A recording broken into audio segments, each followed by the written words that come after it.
मनप्रीत रंदेओ अज असी Guru Nanak national college दे विच पहुंचे हाँ जिथे दे सरपरस्त अपने ईसर सिंह डॉक्टर जी का 16वीं बरेगंढ बड़ी धूमधाम के नाल मनाई गई है। उन्होंने दे बुत के उत्ते सरदा के फुल भेंट किए ने ते सारिਆਂ ने इत्थे आए ने। मैनेज कमेटी है पहला इत्थे मीटिंग हुई मैनेज कमेटी की तो उन्होंने बेटी ने जिहड़े रूप बराड़ जी वो इत्थे पहुंचे हुए ने। सैकटरी साहब ने जिहड़े हरप्रताप जी प्रिंसीपल ते सारी कमेटी मैंबर साहबान इत्थे पहुंचे हुए ने।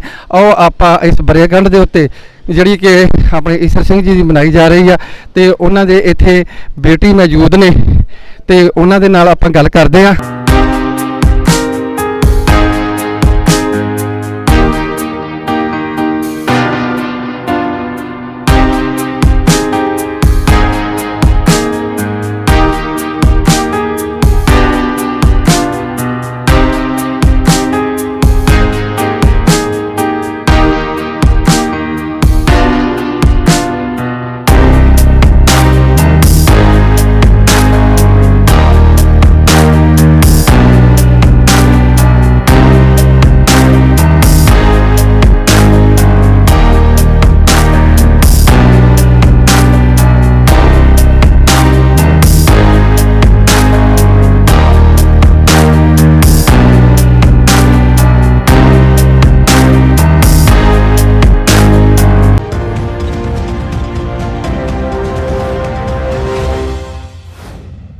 ਸੇਵਾਵਾਂ ਦਿੱਤੀਆਂ ਜੇ ਅਸੀਂ ਦੇਖੀਏ ਉਹਨਾਂ ਦੀਆਂ ਡਾਕਟਰ ਜੀ ਦੀਆਂ ਬਹੁਤ ਸੇਵਾਵਾਂ ਨੇ।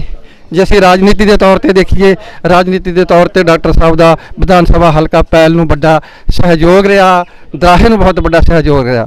ਜੇ ਅਸੀਂ ਸਿੱਖਿਆ ਦੀ ਗੱਲ ਕਰੀਏ ਵੱਡੇ ਅਦਾਰਿਆਂ ਦੇ ਵਿੱਚ ਉਹਨਾਂ ਨੇ ਆਪ ਪਰਸਨਲੀ ਵੱਡਾ ਲੈਵਲ ਤੇ ਸਹਿਯੋਗ ਦਿੱਤਾ। ਅੱਜ ਤੁਸੀਂ ਉਹਨਾਂ ਦੇ 100ਵੀਂ ਬਰੇਗੰਢ ਦੇ ਉੱਤੇ ਕਾਲਜ ਦੇ ਵਿੱਚ ਪਹੁੰਚੇ ਹੋ, ਕੀ ਕਹਿਣਾ ਚਾਹੋਗੇ? ਇਹ ਮੌਕਾ ਇਹੋ ਜਿਹਾ ਹੈ ਬਈ ਬੂਟਾ ਕੋਈ ਹੋਰ ਲਾਉਂਦਾ ਹੈ ਤੇ ਉਹਨੂੰ ਪਾਣੀ ਕੋਈ ਹੋਰ ਦਿੰਦਾ, ਪਰ ਇਹ ਸਾਰੇ ਸਾਂਝੇ ਟੱਬਰ ਕਰਕੇ ਹਰ ਪਾਸਿਓਂ ਜਿਹਨੇ ਵੀ ਸਾਨੂੰ ਸਹਾਇਤਾ ਕੀਤੀ ਹੈ ਬਈ ਤਾਂ ਕਿ ਪਿੰਡਾਂ ਦੇ ਬੱਚਿਆਂ ਨੂੰ ਸ਼ਹਿਰੀ ਐਜੂਕੇਸ਼ਨ ਮਿਲ ਜਾਵੇ। ਇਸ ਕਰਕੇ ਅਸੀਂ ਟੱਬਰ ਪੂਰਾ ਸਾਰਾ ਨਾਲ ਲੱਗਿਆ ਹੋਇਆ ਔਰ ਇਹਦੇ ਨਾਲ ਜਿਹੜਾ ਸਾਡਾ ਸਟਾਫ ਹੈ ਉਹ ਫੈਮਿਲੀ ਵਾਂਗੂ ਹੈ। ਇਹ ਕਿਸੇ ਇੱਕ ਬੰਦੇ ਦਾ ਨਹੀਂ ਹੈ, ਸਾਰਿਆਂ ਦਾ ਕੰਮ ਇਕੱਠਾ ਹੁੰਦਾ ਹੈ ਔਰ ਅਸੀਂ ਕੋਈ ਪੋਲੀਟੀਕਲ ਸਾਈਡ ਤੇ ਤਾਂ ਅਸੀਂ ਪੈਂਦੇ ਨਹੀਂ। ਅਸੀਂ ਕਹਿੰਦੇ ਵੀ ਜਿੱਥੇ ਜਿਹੜਾ ਵੀ ਸਾਡਾ ਚੰਗਾ ਕੰਮ ਕਰੂਗਾ ਅਸੀਂ ਉਹਨਾਂ ਦੇ ਨਾਲ ਹੈ। ਜੇ ਬੱਚਿਆਂ ਨੂੰ ਚੰਗਾ ਹੁੰਦਾ ਤਾਂ ਉਹ ਸਾਡੇ ਲਈ ਚੰਗਾ, ਕਿਉਂਕਿ ਜਦ ਐਜੂਕੇਸ਼ਨ ਮਿਲਦੀ ਹੈ ਸਪੈਸ਼ਲੀ ਗਰਲਸ ਨੂੰ ਉਹਦੇ ਨਾਲ ਤੁਹਾਡੀ ਫੈਮਿਲੀ ਐਜੂਕੇਟਿਡ ਹੁੰਦੀ ਔਰ ਜਦ ਫੈਮਿਲੀ ਐਜੂਕੇਟਿਡ ਹੁੰਦੀ ਹੈ ਤੁਹਾਡੀ ਫਾਈਨੈਂਸ਼ੀਅਲ ਸਿਚੁਏਸ਼ਨ ਵੱਧ ਜਾਂਦੀ ਔਰ ਇਸ ਦੇ ਵਿੱਚ ਸਹਿਯੋਗ ਅਸੀਂ ਕੋਈ ਵੀ ਪੋਲੀਟੀਕਲ ਪਾਰਟੀ ਵਾਲੇ ਜਿਹੜੇ ਸਾਨੂੰ ਹੈਲਪ ਕਰਦੇ ਅਸੀਂ ਉਹਨਾਂ ਦੀ ਹੈਲਪ ਲੈਂਦੇ ਹਾਂ। ਹੁਣ ਜਿਵੇਂ ਮੇਰੀ ਸਿਸਟਰ ਹੈਗੇ ਇਹਨਾਂ ਦੇ ਚਲੋ ਬਾਦਲ ਪਰਿਵਾਰ ਨਾਲ ਹੈਗੇ ਤੇ ਇਹਨਾਂ ਨੇ ਵੀ ਬੜੀ ਮਦਦ ਕੀਤੀ ਹੈ ਜਦ ਵੀ ਸਾਨੂੰ ਲੋੜ ਪਈ ਹੈ। ਕੋਈ ਕਾਂਗਰਸ ਵਾਲੇ ਉਹ ਸਾਡੀ ਮਦਦ ਕਰਦੇ, ਅਸੀਂ ਸੁਸਾਇਟੀ ਵਾਸਤੇ ਕਰਦੇ, ਪਰਸਨਲ ਵਾਸਤੇ ਨਹੀਂ ਕਰਦੇ। ਇੱਕ ਭੈਣ ਜੀ ਬੜਾ ਰੁਝਾਨ ਚੱਲਿਆ ਹੋਇਆ ਜਿੱਦਾਂ ਬੱਚੇ ਨੇ ਆਪਣੀਆਂ ਬੇਟੀਆਂ ਨੇ ਆਈਲੈਟਸ ਕਰਦੀਆਂ ਤੇ ਕੈਨੇਡਾ ਚਲੇ ਜਾਂਦੀਆਂ ਨੇ ਤੇ ਕਾਲਜਾਂ ਦੇ ਵਿੱਚ ਜਿਸ ਤਰ੍ਹਾਂ ਦੇ ਕੋਰਸ ਨੇ ਉੱਥੇ ਫਿਰ ਬੱਚਿਆਂ ਦੀ ਜਿਹੜੀ ਗਿਣਤੀ ਆ ਦਿਨ ਪਰ ਦਿਨ ਪੰਜਾਬ ਦੇ ਵਿੱਚ ਘਟ ਰਹੀ ਆ ਤੇ ਆਪਾਂ ਕਾਲਜ ਨੂੰ ਵੀ ਮੇਨਟੇਨ ਕਰਨਾ ਹੁੰਦਾ। ਸਾਰੀਆਂ ਚੀਜ਼ਾਂ ਜੇ ਬੱਚੇ ਹੋਣਗੇ ਤਾਂ ਕਾਲਜ ਆ। ਇਹਦੇ ਬਾਰੇ ਤੁਸੀਂ ਕੀ ਕਹਿਣਾ ਚਾਹੋਗੇ? ਦੇਖੋ ਆਈਲੈਟਸ ਵਾਸਤੇ ਮੈਂ ਦੇਖੇ ਬੱਚੇ ਜਿਹੜੇ ਉੱਧਰ ਜਾਂਦੇ, ਇਹ ਥੋੜਾ ਜਿਹਾ ਜਿਹੜਾ ਪ੍ਰੋਪੇਗੈਂਡਾ ਹੈਗਾ ਬਈ ਤੁਸੀਂ ਆਈਲੈਟਸ ਕਰ ਲਓ ਤੁਸੀਂ ਕੈਨੇਡਾ ਚਲੇ ਜਾਓ, ਇਹ ਚੱਲਦਾ ਹੈ। ਔਰ ਫਾਈਨੈਂਸ਼ੀਅਲ ਪ੍ਰੋਬਲਮ ਇਜ਼ ਕਿ ਜ਼ਮੀਨਾਂ ਘਟ ਗਈਆਂ, ਬੱਚੇ ਜਾਣਾ ਚਾਹੁੰਦੇ, ਕੋਈ ਤਾਂ ਉਹਨਾਂ ਨੂੰ ਕੰਮ ਚਾਹੀਦਾ ਸੋ ਉਹ ਸੋਚਦੇ ਵੀ ਅਸੀਂ ਬਾਹਰ ਜਾ ਕੇ ਕਰ ਲਾਂਗੇ, ਬੜੀ ਤਾਕਤ ਨਾਲ ਕਰਦੇ ਆ, ਪੜ੍ਹਦੇ ਆ। ਮੈਂ ਦੇਖਿਆ ਕਿਵੇਂ ਉਹ 4-4 ਬੱਚੇ ਇੱਕ ਕਮਰੇ 'ਚ ਰਹਿ ਰਹੇ, ਉੱਥੇ ਵੀ ਦੇਖੇ ਔਰ ਜਾਂਦੇ ਆ ਪਰ ਮਿਸ ਕਰਦੇ ਇੱਥੇ ਦਾ ਵੀ। ਪਰ ਜਿਨ੍ਹਾਂ ਕੋਲ ਕੋਈ ਫਾਈਨੈਂਸ਼ੀਅਲ ਹੈਲਪ ਹੈ ਨਹੀਂ ਉਹ ਫਿਰ ਜਾਂਦੇ। ਔਰ ਆਈਲੈਟਸ ਜਿਹੜਾ ਕੋਰਸ ਹੈ ਇਹ ਹੈ ਤਾਂ 9 ਮਹੀਨੇ ਦਾ, ਪਰ ਜਿਹੜੀਆਂ ਇੰਸਟੀਟਿਊਸ਼ਨਸ ਬਾਹਰ ਖੁੱਲ੍ਹੀਆਂ ਉਹ ਸਾਰੇ ਇਹਨਾਂ ਨੂੰ 4-4 ਸਾਲ ਪੈਸੇ ਲੈ ਕੇ ਇਹਨਾਂ ਨੂੰ ਵਧਾਈ ਜਾਂਦੇ ਕਰੇ। ਪੇਰੈਂਟਸ ਨੂੰ ਪਤਾ ਨਹੀਂ because they are not so educated, ਉਹਦੇ ਕਰਕੇ ਥੋੜ੍ਹੇ ਜਿਹੇ ਜ਼ਿਆਦਾ ਹੀ ਪੈਸੇ ਦੇ ਕੇ ਬੱਚੇ ਬਾਹਰ ਜਾਂਦੇ।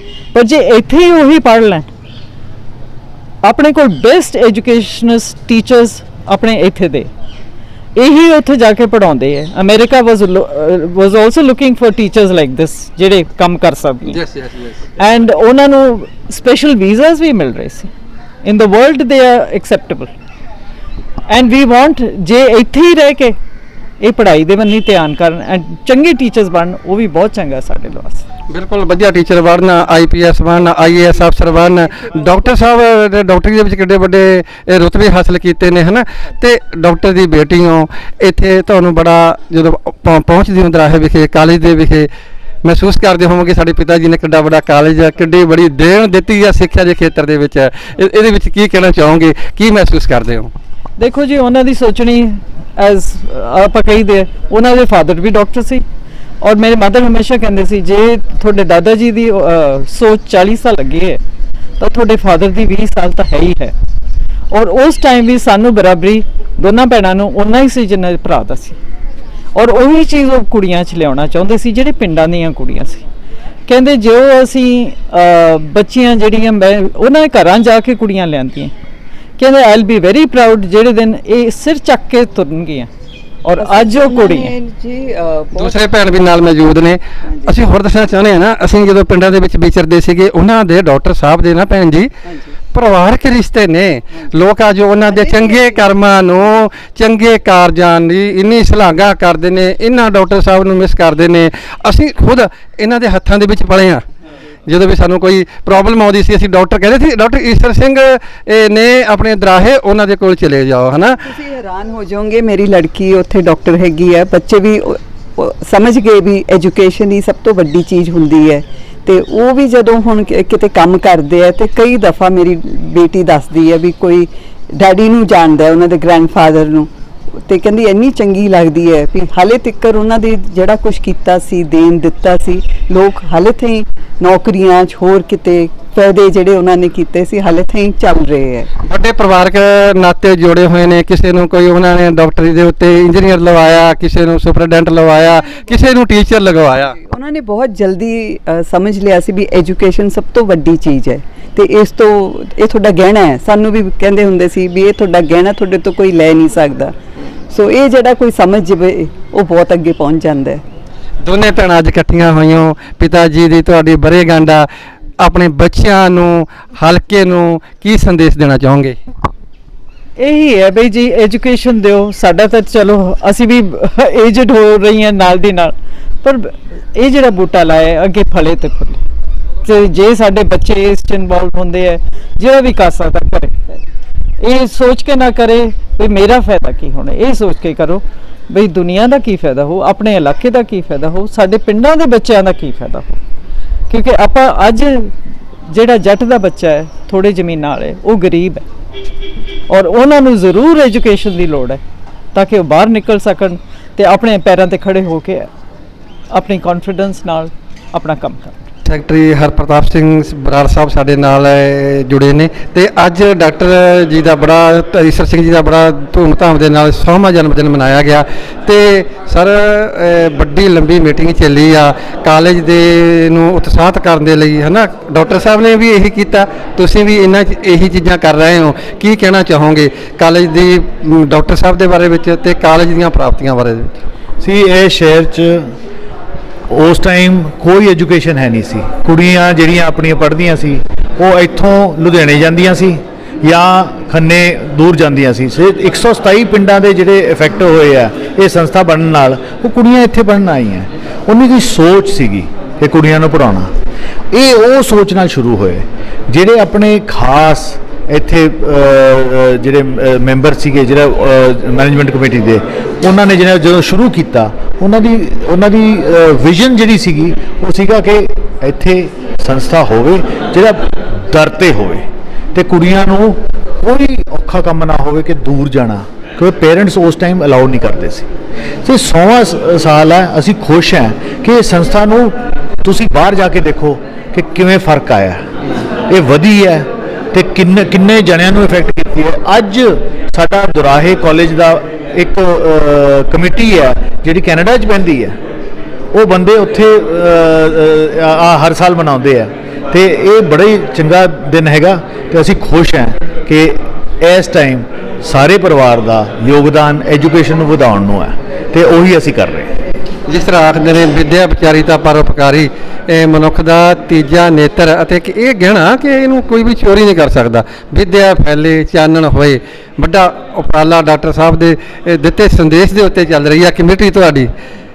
ਬੇਟੀਆਂ ਦੀ ਗੱਲ ਕੀਤੀ ਸਰ ਆਪਾਂ ਨੇ, ਇਹ ਬੱਚੀਆਂ ਨੂੰ ਬਾਹਰ ਕੱਢਣ ਤੇ ਰਾਜੀ ਨਹੀਂ ਸੀ, ਕਿੰਨਾ ਔਖਾ ਲੱਗਿਆ ਹੋਣਾ ਉਹਨਾਂ ਨੂੰ, ਲੋਕਾਂ ਨੂੰ ਉਸ ਸਮੇਂ ਇਹ ਮਤਲਬ ਮੋਟੀਵੇਟ ਕਰਨਾ, ਟਰਾਂਸਪੋਰਟ ਦਾ ਸਾਧਨ ਮੁਹੱਈਆ ਕਰਵਾਉਣਾ। ਇਹ ਕਿਸ ਤਰ੍ਹਾਂ ਫਿਰ ਉਸ ਸਮੇਂ ਦੇ ਵਿੱਚ ਡਾਕਟਰ ਸਾਹਿਬ ਨੇ ਤੇ ਤੁਹਾਡੀ ਕਮੇਟੀ ਨੇ ਪੂਰਾ ਸਹਿਯੋਗ ਦੇ ਨਾਲ ਕਾਰਜ ਕੀਤਾ? ਸੀ ਗੁਰੂ ਨਾਨਕ ਦੇਵ ਜੀ ਦੇ ਨਾਂ ਤੇ ਹੈ ਸਾਡੀ ਸੰਸਥਾ ਸਰਬੱਤ ਦਾ ਭਲਾ, ਇਹ ਉਸ ਲਾਈਨ ਤੇ ਅਸੀਂ ਚੱਲ ਰਹੇ ਹਾਂ। ਤੇ ਜਦੋਂ ਉਹਨਾਂ ਨੇ ਇਹ ਵਿਜ਼ਨ ਬਣਾਇਆ ਸੀ ਕਿ ਬਈ ਇੱਧਰ ਅਸੀਂ ਇੱਕ ਸੰਸਥਾ ਖੋਲ੍ਹਣੀ ਹੈ, ਕਿਵੇਂ ਖੋਲ੍ਹਣੀ ਹੈ, ਇਹ ਵਿਜ਼ਨ ਇਹ ਹੈ ਕਿ ਜਿਹੜਾ ਗਰੀਬ ਹੈ ਉਹ ਜ਼ਿਆਦਾ ਦੂਰ ਜਾ ਨਹੀਂ ਸਕਦਾ। ਦੂਜੀ ਗੱਲ ਹੈ ਕਿ ਜਿਹੜਾ ਰੂਰਲ ਆਪਣੇ ਕਾਲਜਸ ਹੈਗੇ ਨੇ ਨਾ, ਅਸੀਂ ਸਾਰੀ ਫੀਸ, ਉਹ ਸਟਰਕਚਰ, ਉਹ ਅਸੀਂ ਇੰਨਾ ਛੋਟਾ ਕਰ ਦਿੱਤਾ ਹੈ ਤਾਂ ਕਿ ਬੱਚਾ ਮੰਥਲੀ ਵੀ ਦੇ ਸਕੇ ਫੀਸ। ਨਾਲੇ ਸਰ ਬੇਟੀਆਂ ਦਾ ਮਸਲਾ ਸੀਗਾ ਹੈ ਨਾ, ਲੋਕਾਂ ਦੇ ਮਨਾਂ ਦੇ ਵਿੱਚ ਵੈਸੇ ਉਦੋਂ ਡਰ ਹੁੰਦਾ, ਵਹਿਮ ਹੁੰਦਾ ਸੀ। ਬੇਟੀਆਂ ਦਾ ਮਸਲਾ ਇਹ ਹੈ ਕਿ ਕੋਈ ਵੀ ਆਪਦੀ ਬੇਟੀ ਅੱਜ ਦੇ ਦੌਰ 'ਚ ਵੀ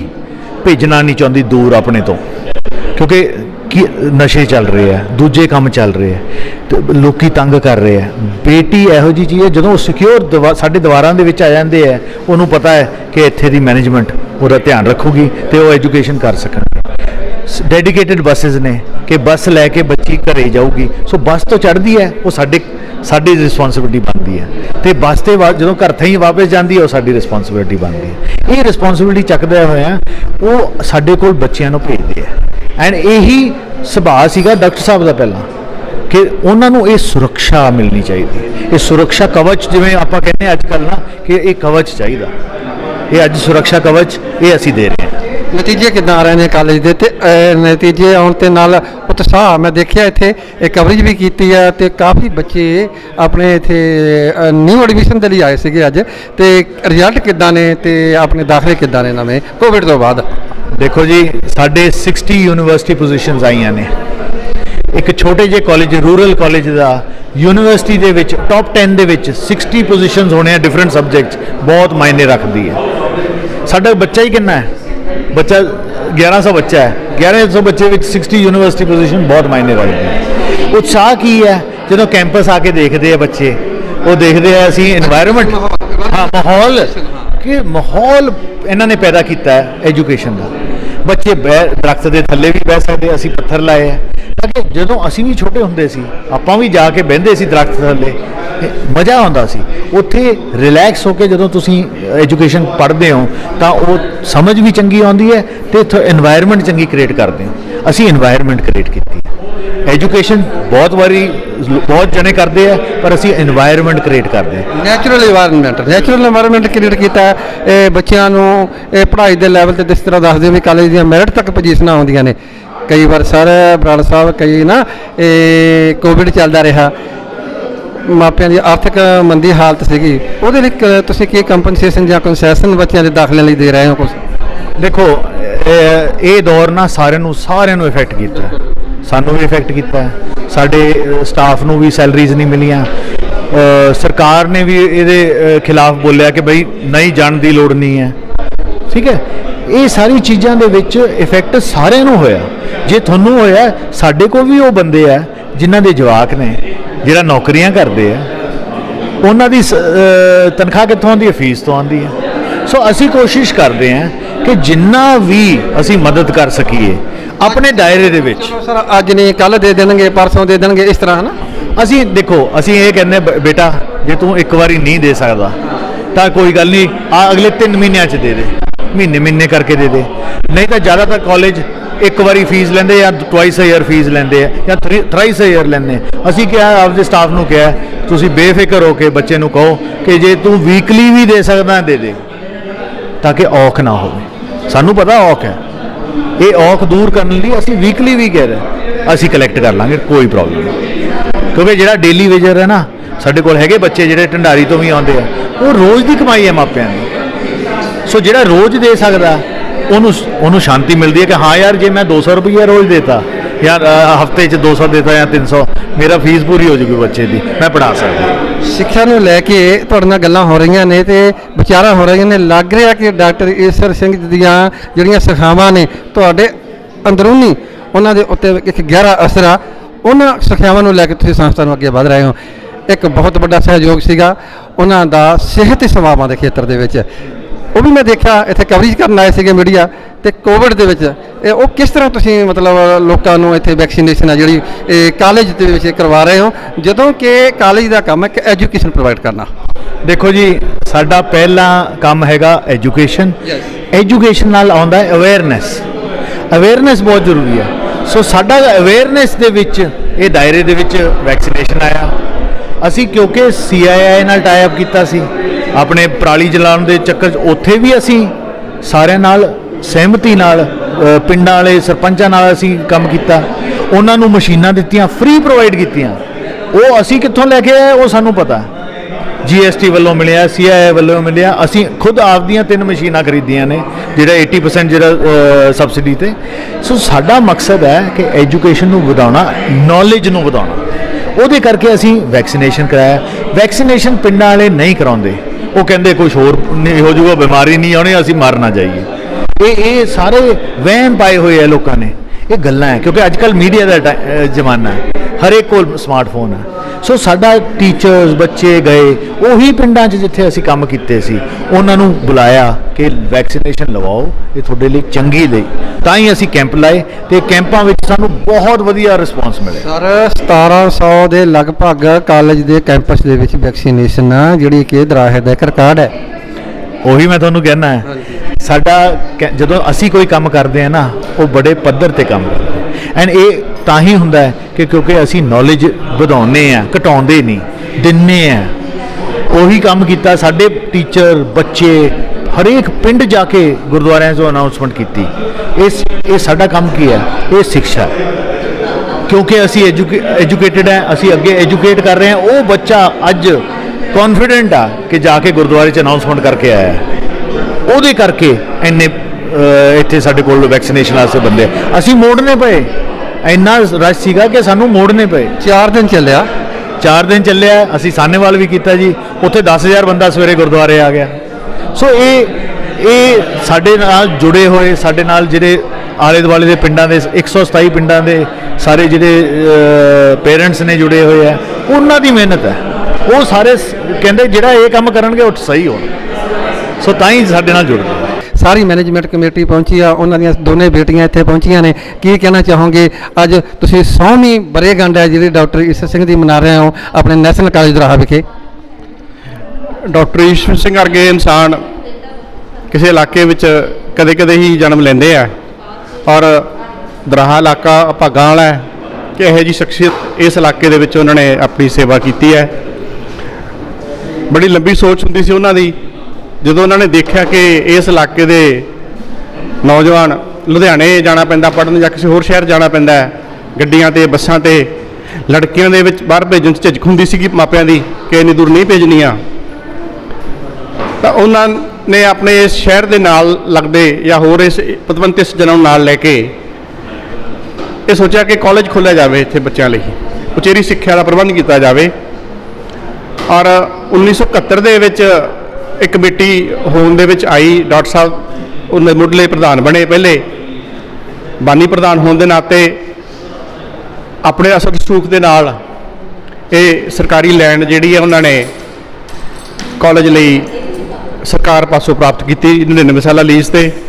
ਉਸ ਸਮੇਂ ਸਰਦਾਰ ਪ੍ਰਕਾਸ਼ ਸਿੰਘ ਬਾਦਲ ਮੁੱਖ ਮੰਤਰੀ ਹੁੰਦੇ ਸੀਗੇ ਜਿਨ੍ਹਾਂ ਨੇ ਕੀਤੀ ਹੈ। ਔਰ ਬੜੀ ਵਧੀਆ ਗੱਲ ਹੈ ਕਿ ਸਰਦਾਰ ਬੇਅੰਤ ਸਿੰਘ ਜਿਹੜੇ ਉਸ ਤੋਂ ਬਾਅਦ ਮੁੱਖ ਮੰਤਰੀ ਬਣੇ, ਉਹ ਇਸ ਪਹਿਲੀ ਜਿਹੜੀ ਐਗਜ਼ੈਕਟਿਵ ਕਮੇਟੀ ਸੀ ਉਹਦੇ ਫਾਊਂਡਰ ਮੈਂਬਰ ਦੇ ਇੱਕ ਹਿੱਸੇਦਾਰ ਸੀਗੇ ਮੈਂਬਰਾਂ ਦੇ। ਔਰ 1972 ਦੇ ਵਿੱਚ ਇਹਦਾ ਨਿਉ ਪੱਥਰ ਰੱਖਿਆ ਗਿਆ, ਔਰ ਨਿਉ ਪੱਥਰ ਰੱਖਿਆ ਗਿਆ ਨਿਜ਼ੈਲ ਸਿੰਘ ਹੋਰਾਂ ਨੇ, ਉਹ ਵੀ ਉਸ ਟਾਈਮ ਇੱਥੇ ਮੁੱਖ ਮੰਤਰੀ ਸੀਗੇ। ਔਰ ਇਹਨਾਂ ਨੇ ਦੇਖੋ ਕਿ ਸਾਰਿਆਂ ਲੋਕਾਂ ਨੂੰ ਇਲਾਕੇ ਦੇ ਨਾਲ ਲੈ ਕੇ ਇਹ ਸੰਸਥਾ ਸ਼ੁਰੂ ਕੀਤੀ। ਉਸੇ ਸੋਚ ਤੇ ਅੱਜ ਤੱਕ ਅਸੀਂ ਚੱਲ ਰਹੇ ਹਾਂ। ਸਾਰੇ ਲੋਕ ਸਾਡੀ ਮਦਦ ਕਰਦੇ ਆ ਔਰ ਅਸੀਂ ਇੱਥੋਂ ਦੇ ਵਿਦਿਆਰਥੀਆਂ ਲਈ ਬੜੀ ਚੰਗੀ ਸਹੂਲਤ ਸਿੱਖਿਆ ਦੀ ਪੈਦਾ ਕੀਤੀ ਹੈ। ਉਹਨਾਂ ਦੀ ਸੋਚ ਸੀ ਕਿ ਵਿਦਿਆਰਥੀ ਪੜ੍ਹਾਈ ਦੇ ਨਾਲ ਨਾਲ, ਕਿਉਂਕਿ ਪਿੰਡਾਂ 'ਚੋਂ ਆਏ ਆ, ਉਹਨਾਂ ਨੂੰ ਸਕੂਲਾਂ ਦੇ ਵਿੱਚ ਸ਼ਾਇਦ ਉਹ ਸੁਵਿਧਾਵਾਂ ਨਹੀਂ ਮਿਲਦੀਆਂ, ਤਾਂ ਇੱਥੇ ਉਹਦੇ ਨਾਲ ਉਹਨਾਂ ਨੂੰ ਪੜ੍ਹਾਈ ਲਿਖਾਈ ਦੇ ਨਾਲ ਖੇਡਾਂ ਦਾ, ਕਲਚਰਲ ਐਕਟੀਵਿਟੀਜ਼ ਦਾ, ਮਿਊਜ਼ਿਕ ਦਾ, ਥੀਏਟਰ ਦਾ, ਡਿਬੇਟ ਡਰਾਮਿਆਂ ਦਾ ਉਹ ਸਾਰਾ ਪ੍ਰਬੰਧ ਇਸ ਕਾਲਜ ਦੇ ਵਿੱਚ ਕੀਤਾ। ਸੋ ਜਿਸ ਉਹਨਾਂ ਤਰ੍ਹਾਂ ਤੁਸੀਂ ਦੱਸਦੇ ਹੋ ਨਾ, ਕਿਹਾ ਤੁਸੀਂ ਆਖਿਆ ਨਾ, ਵਿਚਾਰ ਦਿੱਤੇ ਨੇ ਆਪਣੇ ਕਿ ਡਾਕਟਰ ਈਸ਼ਰ ਸਿੰਘ ਜੀ ਨੇ ਸਾਰੀਆਂ ਪਾਰਟੀਆਂ ਨੂੰ ਨਾਲ ਲੈ ਕੇ, ਜਾਂ ਆਪਾਂ ਐਂ ਕਹਿ ਲਈਏ ਵੀ ਪਾਰਟੀ ਪੱਧਰ ਤੋਂ ਉੱਚਾ ਉੱਠ ਕੇ ਸਿੱਖਿਆ ਨੂੰ, ਇੱਕ ਕਾਲਜ ਨੂੰ ਪਹਿਲ ਦਿੱਤੀ ਕਿ ਸਾਡੇ ਇੱਥੇ ਹਲਕਾ ਵਿਧਾਨ ਸਭਾ ਪੈਲ ਦੇ ਵਿਦਿਆਰਥੀ ਜਾਂ ਹੋਰ ਨੇ, ਸਾਡੇ ਸਾਹਨੇਵਾਲ ਤੋਂ ਵਿਦਿਆਰਥੀ ਨੇ, ਪਿੰਡਾਂ ਦੇ ਜਿਹੜੇ ਪਿਛੜੇ ਨੇ ਐਜੂਕੇਸ਼ਨ ਤੋਂ, ਉਹਨਾਂ ਨੂੰ ਸ਼ਹਿਰੀਆਂ ਦੇ ਬਰਾਬਰ ਕੀਤਾ ਜਾਵੇ। ਬੱਚੇ ਡਾਕਟਰ ਬਣਨ, ਇੰਜੀਨੀਅਰ ਬਣਨ ਤੇ ਇਲਾਕਾ ਇੱਥੇ ਤਾਹਾਂ ਤਰੱਕੀ ਕਰੇ। ਇਹ ਸੀ ਤੇ ਇਹ ਚੀਜ਼ ਨੂੰ ਲੈ ਕੇ ਡਾਕਟਰ ਸਾਹਿਬ ਤੁਸੀਂ ਦਿਨ ਰਾਤ ਉਪਰਾਲਾ ਕਰ ਰਹੇ ਹੋ। ਤੇ ਨਵੇਂ ਦਾਖਲਿਆਂ ਨੂੰ ਲਈਏ, ਕਿੱਦਾਂ ਨਵੇਂ ਦਾਖਲੇ ਨੇ ਜਿਹੜੇ ਅੱਜ ਕੱਲ੍ਹ ਹੋ ਰਹੇ ਨੇ, ਤੇ ਕਿਹੜੀਆਂ ਦਾਖਲੇ ਦੇ ਵਿੱਚ ਕਲਾਸਾਂ ਨੇ ਜਿਹੜੀਆਂ, ਜਿਸ ਤਰ੍ਹਾਂ BA ਹੁੰਦੀ ਹੈ, BCom, BSc, ਇਹ ਕਿਹੜੀਆਂ ਦੇ ਤੇ ਤੁਹਾਨੂੰ ਕਿੱਦਾਂ ਉਤਸ਼ਾਹ ਮਿਲ ਰਿਹਾ ਅੱਜ ਕੱਲ੍ਹ? ਗੁਰੂ ਨਾਨਕ ਨੈਸ਼ਨਲ ਕਾਲਜ ਦਰਾਹਾ ਦੇ ਵਿੱਚ ਸ਼ੁਰੂ ਦੇ ਵਿੱਚ BA ਦਾ ਕੋਰਸ ਸ਼ੁਰੂ ਹੋਇਆ ਸੀਗਾ। ਉਸ ਤੋਂ ਬਾਅਦ ਜਿਵੇਂ ਜਿਵੇਂ ਸਮੇਂ ਦੀ ਲੋੜ ਸੀਗੀ, ਲੋਕਾਂ ਦੀ demand C, BCom, BCA, BBA, BSc non medical, MA political science, MA sociology, MA Punjabi, MSc physics, MSc IT, ਇਹੋ ਜਿਹੇ ਕੋਰਸ ਇਸ ਕਾਲਜ ਦੇ ਵਿੱਚ ਚੱਲ ਰਹੇ ਆ। ਔਰ ਸਾਡੇ ਕਾਲਜ ਦੇ ਵਿਦਿਆਰਥੀਆਂ ਨੇ ਪਿਛਲੇ ਤਕਰੀਬਨ 10 ਸਾਲਾਂ ਦੇ ਵਿੱਚ ਯੂਨੀਵਰਸਿਟੀ ਦੀਆਂ ਟੌਪ ਜਿਹੜੀਆਂ 10 ਪੋਜੀਸ਼ਨਾਂ ਹੁੰਦੀਆਂ, ਉਹਨਾਂ 60 ਵਿਦਿਆਰਥੀ ਉਸ ਪੋਜੀਸ਼ਨ 'ਤੇ ਆਏ ਆ। ਸਾਡੇ ਲਈ ਬੜੇ ਮਾਣ ਵਾਲੀ ਗੱਲ ਹੈ ਕਿ ਪਿੰਡਾਂ ਦੇ ਬੱਚੇ ਸਾਡੇ ਕੋਲ ਪੜ੍ਹ ਕੇ ਇੰਨੀਆਂ ਉੱਚ ਜਿਹੜੀਆਂ ਉਪਲਬਧੀਆਂ ਹਾਸਲ ਕਰਦੇ ਆ। ਉਹਦੇ ਨਾਲ ਹੀ ਅਸੀਂ ਯੂਥ ਫੈਸਟੀਵਲ ਬੜੇ ਕੰਡਕਟ ਕਰਾਏ ਆ। ਵਾਈਸ ਚਾਂਸਲਰ ਦੀ ਟਰੋਫੀ ਮਿਲਦੀ ਹੈ, ਜਿਹੜਾ ਕਿ 200 ਕਾਲਜਾਂ ਦੇ ਵਿੱਚੋਂ ਪਹਿਲੇ ਨੰਬਰ 'ਤੇ ਕਾਲਜ ਰਹਿੰਦਾ ਹੈ, ਔਰ 2 ਟਰੋਫੀਆਂ ਪਿਛਲੇ 50 ਸਾਲਾਂ ਦੇ ਵਿੱਚੋਂ ਇਸ ਕਾਲਜ ਦੇ ਵਿਦਿਆਰਥੀਆਂ ਨੇ ਹਾਸਲ ਕੀਤੀਆਂ। ਸੋ ਇਸ ਚੀਜ਼ ਨੂੰ ਦੇਖਦੇ ਹੋਏ ਇਲਾਕੇ ਦੇ ਲੋਕ ਜਿਹੜੇ ਆ ਇਸ ਕਾਲਜ ਨੂੰ, ਇਸ ਸੰਸਥਾ ਨੂੰ ਨਾਲ ਜੁੜੇ ਹੋਏ ਆ। ਅਸੀਂ ਹੋਰ ਬਥੇਰੇ ਕੰਮ ਕੀਤੇ ਆ। ਔਰ ਹੁਣ ਜਿਹੜਾ ਹੈ ਇਸ ਸਾਲ ਰੁਝਾਨ ਥੋੜ੍ਹਾ ਧੀਮਾ ਹੈ, ਥੋੜ੍ਹਾ ਸਲੋ ਹੈ, ਵਿਦਿਆਰਥੀ ਆ ਰਿਹਾ ਹੈ, ਪਰ ਹਜੇ ਕੁਛ ਆਈਲੈਟਸ ਦਾ ਫੈਕਟਰ ਹੈ, ਕੁਝ ਸ਼ਾਇਦ ਹਜੇ ਬੱਚਿਆਂ ਨੂੰ ਕਲੀਅਰ ਨਹੀਂ ਹੈ ਕਿ ਉਹਦੀਆਂ ਡੇਟਸ ਆਨਲਾਈਨ ਹੈ, ਆਫਲਾਈਨ ਹੈ, ਕਦੋਂ ਦਾਖਲੇ ਹੋਣੇ ਆ। ਹੌਲੀ ਹੌਲੀ ਜਿਹੜੀ ਸਾਡੀ ਐਡਮਿਸ਼ਨ ਉਹ ਪਿਕਅਪ ਰਹੀ ਹੈ। ਹਜੇ ਤੱਕ ਜਿਹੜੀ ਐਡਮਿਸ਼ਨ ਇੰਨੀ ਜ਼ਿਆਦਾ ਨਹੀਂ ਹੋਈ ਹੈ। ਫਿਰ ਵੀ ਕਾਫੀ ਉਤਸ਼ਾਹ ਪਾ ਰਹੇ ਆ, ਬੱਚੇ ਆ ਰਹੇ ਨੇ, ਦਾਖਲੇ ਕਰਵਾ ਰਹੇ ਨੇ ਜੀ। ਤੇ ਖੇਡਾਂ ਦੇ ਪ੍ਰਤੀ ਕਾਲਜ ਦੇ ਵਿੱਚ ਕੋਈ ਮੱਲਾਂ ਮਾਰੀਆਂ ਹੁਣ? ਹਾਂਜੀ, ਖੇਡਾਂ ਦੇ ਵਿੱਚ ਕਿਉਂਕਿ ਪਹਿਲਾਂ ਕਾਲਜ ਛੋਟਾ ਸੀਗਾ, ਤਾਂ ਸਾਡੇ ਕਾਲਜ ਦੀ ਜਿਹੜੀ ਹਾਕੀ ਟੀਮ ਬੜੀ ਮਸ਼ਹੂਰ ਸੀ। 17 ਸਾਲ ਲਗਾਤਾਰ ਇਹਨਾਂ ਨੇ B ਡਿਵੀਜ਼ਨ ਦੇ ਵਿੱਚੋਂ ਯੂਨੀਵਰਸਿਟੀ ਦੀ ਚੈਂਪੀਅਨਸ਼ਿਪ ਰੱਖੀ ਹੈ। ਉਸ ਤੋਂ ਬਾਅਦ ਸਾਡੇ ਕਾਲਜ ਦੇ ਵਿੱਚੋਂ ਬੜੇ ਚੰਗੇ ਐਥਲੀਟਸ, ਥਰੋ ਵਾਲੇ, ਹਰਡਲਸ ਵਾਲੇ, ਔਰ ਬਾਕਸਿੰਗ ਦੇ, ਰੈਸਲਿੰਗ ਦੇ, ਵੇਟ ਲਿਫਟਿੰਗ ਦੇ ਇਸ ਕਾਲਜ 'ਚੋਂ ਜਿਹੜੇ ਆ ਪੜ੍ਹ ਕੇ ਔਰ ਉੱਚ ਪਦਵੀਆਂ 'ਤੇ ਸੇਵਾ ਕਰ ਰਹੇ ਆ। ਡਾਕਟਰ ਸਾਹਿਬ, ਜਿਸ ਤਰ੍ਹਾਂ ਨਾ ਸਾਰੇ ਦੇਸ਼ ਦੇ ਵਿੱਚ ਦੇਖਦੇ ਹਾਂ, ਪੰਜਾਬ ਦੇ ਵਿੱਚ ਦੇਖਦੇ ਹਾਂ, ਨਸ਼ਿਆਂ ਦਾ ਰੁਝਾਨ ਕਾਫੀ ਨੌਜਵਾਨਾਂ ਦੇ ਵਿੱਚ ਵੱਧਦਾ ਜਾ ਰਿਹਾ ਹੈਗਾ, ਤੇ ਕੀ ਸੰਦੇਸ਼ ਦੇਣਾ ਚਾਹੋਗੇ ਆਪਣੀ ਇਸ ਨਵੀਂ ਪੀੜ੍ਹੀ ਨੂੰ ਤੁਸੀਂ?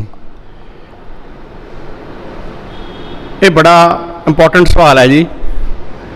ਪੰਜਾਬ ਦੀ ਯੂਥ ਨੂੰ ਸ਼ਾਇਦ ਕੁਝ ਸਮਾਂ ਪਿਛਲੇ ਸਾਲਾਂ ਦੇ ਵਿੱਚ ਕੋਈ ਰਸਤਾ ਨਹੀਂ ਸੀ ਦਿਖ ਰਿਹਾ, ਉਹ ਕਰਾਹੇ ਪੈ ਗਏ। ਪਰ ਹੁਣ ਅੱਜ ਦੀ ਪੀੜ੍ਹੀ ਸਾਨੂੰ ਦੇਖਣ ਨੂੰ ਲੱਗ ਰਿਹਾ ਹੈ ਕਿ ਸੁਧਾਰ ਹੋ ਰਿਹਾ ਹੈ। ਹੁਣ ਬੱਚਾ ਘੱਟ ਇਸ ਪਾਸੇ ਜਾ ਰਿਹਾ ਹੈ, ਕਿਉਂਕਿ ਨਸ਼ਾ ਖਾਸ ਕਰਕੇ ਤੁਹਾਡੀ ਕੰਪਨੀ ਕਰਕੇ ਤੁਹਾਨੂੰ ਲੱਗਦਾ ਹੈ। ਜੇ ਤੁਹਾਡੀ ਮਾੜੀ ਕੰਪਨੀ ਹੈ, ਜੇ ਮਾਪੇ ਨਿਗਾਹ ਰੱਖਣ, ਬੱਚੇ ਮਾੜੀ ਕੰਪਨੀ ਤੋਂ ਬਚਣ, ਤਾਂ ਇਸ ਚੀਜ਼ ਤੋਂ ਬਚਿਆ ਜਾ ਸਕਦਾ ਹੈ। ਔਰ ਜੇ ਕੋਈ ਬੱਚਾ ਗਲਤੀ ਨਾਲ ਇਸ ਕੰਮ 'ਚ ਪੈ ਗਿਆ, ਉਹਦਾ ਅੱਜ ਕੱਲ੍ਹ ਇਲਾਜ ਹੈ। ਬਹੁਤ ਵਧੀਆ ਸਰਕਾਰ ਦੇ ਪ੍ਰਬੰਧ ਹੈਗੇ ਆ, ਬੜੇ ਵੱਡੇ ਇੰਸਟੀਚਿਊਟ ਇਸ 'ਤੇ ਰਿਸਰਚ ਕਰ ਰਹੇ ਆ।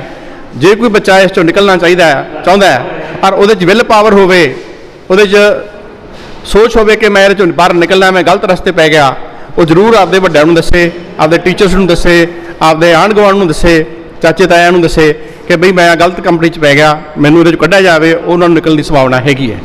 ਸਾਡੇ ਨਾਲ ਜੁੜੇ ਸੀਗੇ ਗੁਰੂ ਨਾਨਕ ਨੈਸ਼ਨਲ ਕਾਲਜ ਦਰਾਹਾ ਦੇ ਪ੍ਰਿੰਸੀਪਲ ਨਰਿੰਦਰ ਸੰਧੂ ਜੀ। ਇਹਨਾਂ ਦਾ ਕਹਿਣਾ ਕਿ ਅਸੀਂ ਸਿੱਧੂ ਸਾਹਿਬ ਦਾ ਕਹਿਣਾ ਕਿ ਅਸੀਂ ਦਿਨ ਰਾਤ ਕਾਲਜ ਨੂੰ ਤਰੱਕੀ ਅਤੇ ਬੁਲੰਦੀਆਂ 'ਤੇ ਲੈ ਕੇ ਜਾਣ ਲਈ ਸਾਡਾ ਮੈਨੇਜਮੈਂਟ ਕਮੇਟੀ, ਸਾਡਾ ਸਟਾਫ ਸਾਰਾ ਦਿਨ ਰਾਤ ਇੱਕ ਕਰ ਰਿਹਾ।